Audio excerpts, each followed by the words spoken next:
जय हिंद दोस्तों। आयुष्मान भारत कार्ड को लेके एक बहुत बड़ी खुशखबरी लेकर आया हूं। आप सुनेंगे तो आपको खुशी होगी। अभी आपको पता है कि अपने देश में 2017 में ही आयुष्मान भारत कार्ड भारत सरकार की तरफ से लॉन्च किया गया था, जिसमें 55 करोड़ देश में 55 करोड़ लोग इसका लाभ उठा रहे थे और उनको फायदा भी मिल रहा था। मतलब साल में 5 लाख रुपया तक वो फ्री ऑफ कॉस्ट इलाज करा सकते थे, सरकारी और प्राइवेट हॉस्पिटल में भी। लेकिन आपने देखा होगा कि इस लोकसभा चुनाव में सरकार के तरफ से हमेशा कहा गया है कि फिर से अगर एनडीए की सरकार बनती है, और खास तौर पर प्रधानमंत्री नरेंद्र मोदी जी हर जगह कहते थे कि अगर मेरी सरकार बनती है तो इसमें कोई बाध्यता नहीं रहेगा बीपीएल, एपीएल, गरीबी रेखा का जो भी 70 वर्ष से ऊपर के बुजुर्ग हैं, सबको आयुष्मान भारत कार्ड बनाया जाएगा, चाहे वो अमीर हो चाहे गरीब हो। बाकी और लोग जो पात्र होंगे उनको भी आम तौर पर आयुष्मान भारत कार्ड बनाया जाएगा। तो आपके जानकारी के लिए बता दूं कि कैबिनेट ने इसकी मंजूरी दे दी है। और एक बात और जान लीजिए कि जिन लोगों के पास कार्ड है उनका भी फिर से कार्ड बनाया जाएगा, नए तरीके से नए सिरे से कार्ड बनाया जाएगा। और इसके लिए एप्लीकेशन बहुत जल्द शुरू कर दिया जाएगा। ये आपको ज़्यादा समय नहीं, हो सकता है कि अगले महीने से ही ये एप्लीकेशन अप्लाई करने के लिए स्टार्ट कर दिया जाए, क्योंकि कैबिनेट से मंजूरी मिल चुकी है। अब इस सुनिए कि खास बात क्या है इसमें, कि पहले बात करते हैं 70 साल वालों के लिए, उसके बाद फिर नॉर्मल लोगों के लिए बात करेंगे। तो 70 साल के जितने भी बुजुर्ग हैं, चाहे किसी भी कैटेगरी में आते हो, अमीर हो, गरीब हो, मिडिल क्लास हो, एपीएल हो, बीपीएल हो, इससे कोई मतलब नहीं है, वो अब आयुष्मान भारत कार्ड के लिए ऑनलाइन अप्लाई कर सकते हैं और उन्हें आयुष्मान भारत कार्ड बन के मिलेगा। 5 लाख रुपया तक सालाना इलाज करा सकते हैं। अब आते हैं बीपीएल कार्डधारी के लिए, जो जरूरतमंद है उनके लिए, जिनका 55,000 लोगों का पहले से कार्ड है उनके लिए, कि उनके घर में बुजुर्ग है तो उनको क्या होगा। तो आपको बता दूं, देखिए जिन लोगों का पहले से कार्ड बना हुआ है, तो कार्ड बना हुआ था, हर व्यक्ति के घर में कोई ना कोई बुजुर्ग रहता ही है। अगर उनके घर में 70 साल से ऊपर की उनकी मम्मी है, पिताजी है, तो अब उसी कार्ड में उनको नया कार्ड बनेगा और ऐड कर दिया जाएगा। मतलब कि 5 लाख रुपए तक पहले मिलता था उनको बेनिफिट, अब 10 लाख रुपया मिलेगा। जिनके घर में बुजुर्ग है 70 साल से ऊपर का, तो उनको 10 लाख रुपए तक की फैसिलिटी दी जाएगी। वो 10 लाख रुपए तक साल में इलाज करा सकते हैं। तो ये एक प्लस पॉइंट है कि ऐसे लोगों के लिए जिनके घर में बुजुर्ग भी है, जवान भी है, तो उनको 10 लाख रुपया तक का अब बढ़ा दिया गया है, कर दिया गया है। लेकिन जो एपीएल में आते हैं, गरीबी रेखा में नहीं आते हैं, लेकिन 70 साल प्लस है, तो उनको 5 लाख रुपया तक के लिए कार्ड दिया जाएगा। और सरकार की तरफ से सबसे प्लस पॉइंट ये दिया गया है कि जिन बुजुर्गों ने 70 साल प्लस है, लेकिन जिन्होंने निजी बीमा कंपनी से इंश्योरेंस ले रखा है, बहुत सारे हेल्थ इंश्योरेंस करा के रखते हैं, जो पैसे वाले हैं, बड़े लोग हैं, तो हेल्थ इंश्योरेंस करा लेते हैं ताकि कुछ होगा तो मेरा इलाज हो जाएगा फ्री ऑफ कॉस्ट,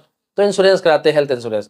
तो जो लोग ले रखे हैं हेल्थ इंश्योरेंस, वो भी इसके पात्र होंगे। इसमें कोई बाध्यता नहीं दिया गया है कि आपने निजी बीमा कंपनी से आपने इंश्योरेंस खुद का ले रखा है, वो भी इसका लाभ ले सकते हैं। दूसरा है कि जो अपने देश में लगभग 7 करोड़ ऐसे बुजुर्ग हैं जो 70 बरस प्लस है, 70 साल से प्लस है, उनको ये बेनिफिट सीधा सीधा पहुंचेगा, सीधा सीधा मिलेगा।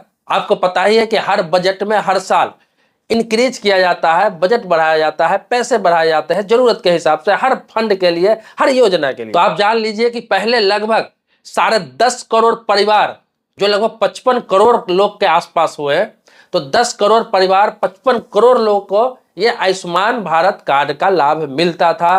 अब क्या है कि इसमें और भी ऐड हो जाएगा और लोगों को भी ये सुविधा मिलने लगेगी। और आपको सच बताऊं तो बहुत सारे लोग ये कहते हैं कि इस कार्ड से मुझे फायदा नहीं है, क्या फायदा।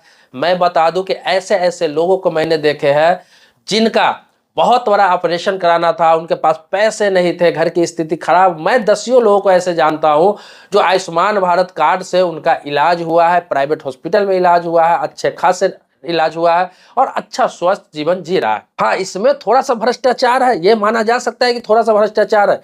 भ्रष्टाचार ये है कि आयुष्मान भारत कार्ड में अगर आपके इलाज का खर्च कभी मान लिया जाए कि 50,000 होता है, 60,000 लगता है, 70,000 लगता है, तो हॉस्पिटल वाले ये कर देते हैं, कोई प्राइवेट वाले, कि उसके बदले वो 1 लाख का बिल काट लेते हैं, उसमें से कर लेते हैं, या फिर 20,000 30,000 बढ़ा के कर लेते हैं, चार्जेस उसी हिसाब से बढ़ा के करते हैं। ये थोड़ा है भ्रष्टाचार, लेकिन इसमें भी थोड़ा ये है कि उनको वेट करना पड़ता है पैसों के लिए, तो इसीलिए उस हिसाब से अपना मैनेज करते हैं। ये सारे हॉस्पिटल नहीं करते हैं, लेकिन कुछ ऐसा करते हैं, शिकायतें लोगों को मिलती है कि ऐसे करते हैं कि उसमें मनमाना पैसा पैसा ले लेते हैं, भले ही सरकार दे रही है लेकिन मनमाना पैसा ले लेते हैं। तो ये काम सरकारों का है, हालांकि सरकार से पैसा लेते हैं तो ये काम सरकारों का है कि सरकार ये कर सकती है कि किसी चीज के लिए ये रकम तय कर दे कि हाँ इस ऑपरेशन का इतना पैसा है, इस चीज के लिए इतना पैसा है, इस चीज के लिए इतना पैसा, लेकिन तय भी नहीं किया जा सकता। स्वास्थ्य के मामले में तय नहीं किया जा सकता है। सभी बीमारी का नेचर अलग अलग होता है, सभी बीमारी का कंडीशन अलग अलग होता है। कभी कभी एक ही बीमारी होता है तो किसी को नॉर्मल रहता है वही बीमारी कोई सीरियस पोजीशन में जाता है तो दोनों का खर्च अलग अलग आ जाता है। तो ये हॉस्पिटल की भी गलती एक तरह से देखा जाए तो नहीं माना जा सकता है, ये हमारी नजरिया है। और सरकार आपको सुविधा दे रही है, पैसा दे रही है, आपको ध्यान ये रखना है कि आप उसका लाभ उठाएं। दूसरी बात, इंसान कोशिश ही ना करे, ये बात ध्यान में रखे ही नहीं कि मेरी तबीयत खराब हो, मैं बीमार हूँ, हॉस्पिटल जाए, ये मन में नहीं रखे। ये सिर्फ सेफ्टी के लिए होता है, ये कार्ड सेफ्टी के लिए कि ऐसा आपके साथ सिचुएशन आता है तो वो आपका कार्ड काम करेगा। नहीं आता है तो बहुत अच्छी बात है, 5 लाख रुपया तो कम से कम सरकार का बचा, फिर उसका अगले साल, दूसरे साल, तीसरे साल, 5वें साल, ये हर साल के लिए होता है, कभी भी लाभ उठा सकते हैं इसका जब जरूरत पड़ेगा। लेकिन आपको जानकारी के लिए बता दूं कि आयुष्मान भारत कार्ड से बहुत फायदा है लोगों को, और फायदा ही फायदा है, इसमें नुकसान किसी प्रकार का नहीं है। और आपको बता दूं इतनी बड़ी आबादी है, 10 करोड़ परिवारों को ये मिल चुका है, लगभग 55 करोड़ लोग आते हैं। अब इसमें कुछ केसेस तो ऐसे आ ही जाते हैं जहां पे भ्रष्टाचार के मामले सुनने पड़ते हैं, या फिर कहीं ऐसा सुनने का आता है कि किसी हॉस्पिटल में किसी का इलाज नहीं किया गया, मना कर दिया गया। ऐसे कुछ मामले 5% आ ही जाते हैं। लेकिन आपको बता दूं कि 80%, 85%, 90% तक लोग इससे संतुष्ट है और इनसे इलाज करा रहा है, काम चल रहा है उनका। तो आप जरूर से जरूर बनवाएं, आप जरूर से जरूर इस कार्ड को बनवा लें। अगर जनरल कैटेगरी में आते हैं तो 70 वर्ष से ज्यादा आपके घर में कोई भी आयु का है तो आप जब भी इसका एप्लीकेशन आता है, जब भी घोषणा किया जाता है, आप अप्लाई करें, क्योंकि कैबिनेट से मंजूरी मिल चुकी है तो बहुत जल्दी ये फ्लोर पे आ जाएगा। आपको 1-2 महीने में ही एप्लीकेशन स्टार्ट हो जाएगा। और 70 से कम है और गरीबी रेखा से नीचे है तो उन लोगों के पास तो कार्ड ऑलरेडी है ही, उनका तो लिस्ट ही जारी हो जाता है सरकार की तरफ से, वो तो बनवा ही रहे, सभी को बिल मिल ही रहा है और आसानी से उनको मिल जाता है बनके। दोस्तों आप जानते हैं समय समय पर मैं गवर्नमेंट स्कीम से संबंधित कुछ भी आता है, खबर, न्यूज, अपडेट, छोटा से छोटा अपडेट होता है, फिर भी मैं आपको बताने का प्रयास करता हूँ ताकि आपको कुछ फायदा मिले, कुछ बेनिफिट हो जाए, सरकारी योजना को आप लाभ उठा सके। इसके अलावा आप जानते हैं कि कोई भी प्रॉपर्टी से संबंधित मैटर होता है, कानून से संबंधित मैटर होता है, कुछ जानकारी होता है, अपडेट होता है, मैं आपको सबसे पहले बताने का प्रयास करता हूँ, अवेयर करने का प्रयास करता हूँ, उसका निदान का प्रयास करता हूँ, उसका हल कैसे करें वो बताने का प्रयास करता हूँ। तो आपको फ्री ऑफ कॉस्ट सारी जानकारी मिल ही रही है। तो सब्सक्राइबर नहीं है तो चैनल सब्सक्राइब कर लीजिए, लेकिन सब्सक्राइबर है, पहले से वीडियो देखते हैं तो इसके लिए आभारी हूँ आपका। ऐसे ही प्यार दुलार देते रहिए। मिलते हैं नेक्स्ट वीडियो में, तब तक के लिए शुक्रिया, धन्यवाद, जय हिंद दोस्तों।